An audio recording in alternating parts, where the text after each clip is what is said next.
فين الحكمة لما نتربى على إن أي حد يقول لنا ده سر نجري على طول نفضح السر ونعمل العكس؟ فين الحكمة من كده؟ مش ليه كده. ممكن يكون من الحكمة عشان أقول لك إن أنس بن مالك رضي الله عنه تأخر عن أمه مرة فقالت له: ما حبسك؟ قال: بعثني رسول الله صلى الله عليه وسلم لحاجة. قالت: ما حاجته؟ قال: إنها سر. قالت: لا تحدثن بسر رسول الله صلى الله عليه وسلم أحدا.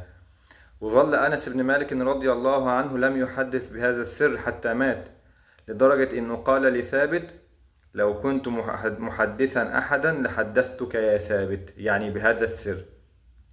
فشوف الأم وتربيتها لأولادها، وتأمل في أحوالنا في العصور المتأخرة. وأم أنس بن مالك هي التي قال النبي صلى الله عليه وسلم: دخلت الجنة فسمعت حشفة فقلت: من هذا؟ قالوا: الغميصاء بنت ملحان أم أنس بن مالك.